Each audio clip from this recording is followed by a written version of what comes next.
My marriage green card case was denied. What should I do? Hello, friends. My name is Ebony Anuforo. I'm an immigration attorney located in New Jersey, representing clients in all 50 states and around the world with immigration law matters. If you apply for a green card based on marriage and it's been denied, then you're probably asking yourself, what are my options? What can I do next? Well, I want to explore a few options that one might have after a marriage-based green card denial. A marriage-based green card is given to the spouse of a United States citizen or permanent resident, and it allows the foreign spouse to live and work in the United States. And while the marriage-based green card process has a reputation as being one of the easiest ways to get a green card in the United States, many people get denied every single year. So if you're one of these people, you're probably wondering, why me? Why did I get denied?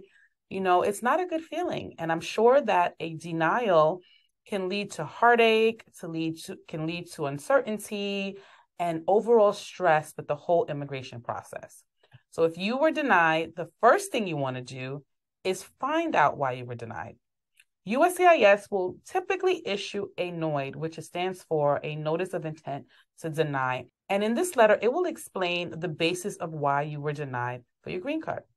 If you did not work with an immigration attorney the first time that you applied, then I definitely encourage you to seek counsel from an immigration attorney now that you have received the denial. People get denied for many different reasons, right? Sometimes it's because you didn't provide enough evidence of a bona fide marriage. Sometimes it can be because they suspected you of marriage fraud.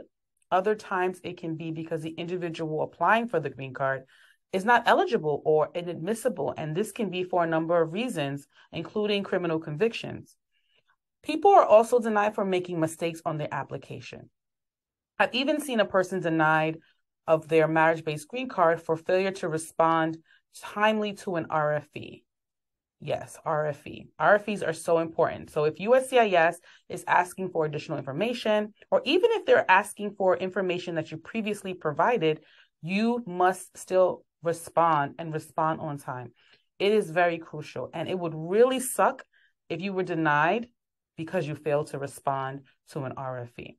So the first step is to figure out why you were denied, work with an experienced immigration attorney who will help you understand your process and navigate through the whole thing.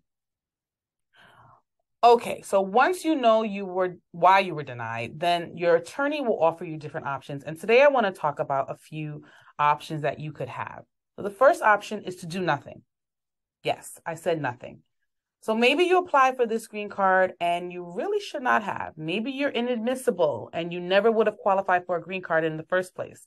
If that's the case, I say do nothing and call an immigration attorney up as soon as possible, because the government could issue you an NTA, which stands for Notice to Appear in Immigration Court, and they could start removal proceedings against you. So if you're inadmissible, then you should work with an immigration attorney to learn about maybe other possible options or waivers that you can use to be able to stay in the country. The next option is to file a motion to reopen or reconsider. When you ask the government to reopen your case, you're asking them to reopen based on new evidence or changes in circumstances. So you're going to want to do this only if you can provide new additional evidence of a bona fide marriage that's strong and that will strengthen your case. If you file a motion to reconsider, then you're asking the government to reevaluate your case based on their incorrect application of the law or policy. Now, both of these processes are very difficult to do and they're very difficult to win. So if you're thinking of exploring this option, then you should work with an immigration lawyer. The next option is to refile your case. Now, this option might be the best option for most people, especially if you did not present a strong, solid case the first time. So if you're still married to your spouse, you're still in love, you still intend on building a future together, then refiling might be a good option. When submitting your application, be sure that you're conveying a true love story. Be sure to work with an immigration attorney to ensure that you're submitting an application with no mistakes. Another option might be to refile on your own. I recently had a consultation with a client who was denied because his spouse sabotaged the interview. Now, they had been having marital problems and issues, and his wife had been threatening to not attend the interview with him.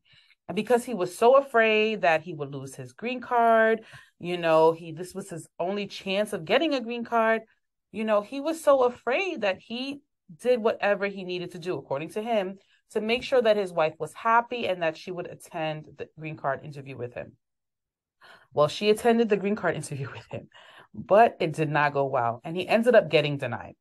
So during our call, I learned that there were actually several instances within their marriage where this client was being emotionally abused by his wife. His wife used all sorts of insults on him. She threatened to call the police on him. She threatened to have him deported multiple times. She even controlled him financially, requiring him to give a majority of his salary to her every single week. At the end of the call, I explained to this young man that you might actually have a VAWA case, and therefore you should be able to apply for your green card on your own. And let me tell you, he was ecstatic. He never considered this as an option. He was very happy to know that there was some sort of hope at him being able to get a green card and he'll be able to stay in the country, because he was really afraid of being deported back to his home country. And he was so happy that this was an option for him. So if you're in a situation where there is abuse, then you might want to consider the VAWA self-petition as an option for you to apply for your green card on your own. I hope that you found this information helpful. For more tips like this, please hit the subscribe button so that you can stay notified every time we post a new video. Also, follow us on social media. You can click the links in the description of this video to be able to follow us online. And also, you can join our new Facebook group. It's totally free. In this group, we offer different immigration tips. We sometimes offer specials and deals on immigration services. And I also answer frequently asked questions from people in the group. So go ahead and join our Facebook group. If you would like to set up a one-on-one legal consultation to talk about your personal immigration matter, you can give our office a call. Our number is 201-565-0099. We serve clients in all 50 states and around the world when it comes to immigration law matters. So you can go ahead and do that. It doesn't matter where you're located. We are here to serve you. And you can also book directly online. The link is also in the description of this video for you to access there. Thanks again for watching, and please share this video with anyone you know that would benefit from the information that we discussed in this video. Also, we'd love to hear from you, so go ahead and feel free to share your comments down below. Thank you so much again for tuning in, and see you in the next video. Take care.